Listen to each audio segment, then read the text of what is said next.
Hello, welcome to Everything UFC. I'm MJK, and these are the top 5 bloodiest fights in UFC history. Now, coming in at the number 5 spot, we have Cain Velasquez versus Antonio Silva, UFC 146. Former heavyweight champion Cain Velasquez was in need of a win to get his career back on track after losing the title in 2011. Little did Velasquez know that he was going to be part of one of the most memorable and bloody fights in the UFC history. 1 minute into the first round, Velasquez hit Silva with 2 elbows to the forehead, cutting him wide open. The cage-side doctor checked Silva 2 minutes into the first round and allowed the fight to continue, but Velasquez finished it before the end of the first round.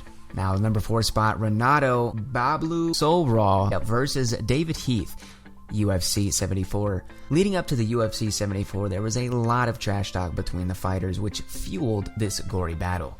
Heath reportedly said, "You're going down, motherfucker." It was in the second round where he was forced to eat his words. During the second round, Solral took Heath to the floor where he would land 10 strong right hands to the opponent's skull. Most of the action happened on one part of the mat, leaving a huge blood stain where Heath's head was.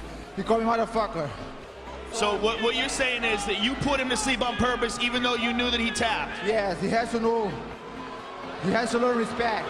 Take a look. Number 3, Jim Miller versus Joe Lauzon, UFC 155. Joe Lauzon and Jim Miller are 2 of the toughest fighters in UFC history. This was the precursor to one of the best and bloodiest fights of the year and of all time.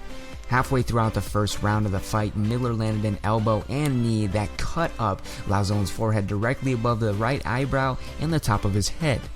By the end of the brutal bout, both fighters were covered in Lauzon's blood, leading to the win to Miller by decision.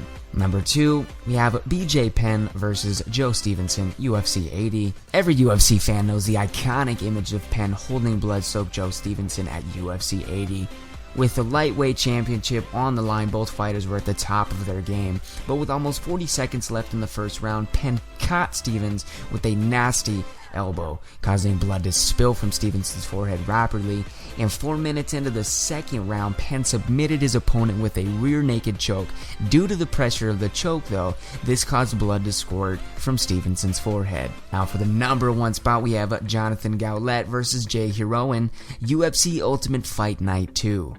Jonathan Gaulet and Jay Heroin were relatively unknown fighters in the UFC, but they definitely left their mark in the UFC after the bloodiest fight in UFC history. 3 seconds into the second round, Gaulet caught Heroin's clinch and landed a powerful knee to the opponent's forehead, cutting him and causing him to start bleeding instantaneously.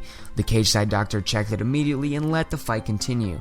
Seconds into the third round, Gaulet landed another knee and the doctor ended the fight. And those are the top 5 bloodiest UFC fights ever. What are your thoughts? Tell us in the comments below, and make sure to follow our Twitter at YouTube Everything UFC. And subscribe to never miss a video. Thanks for watching. This was MJK.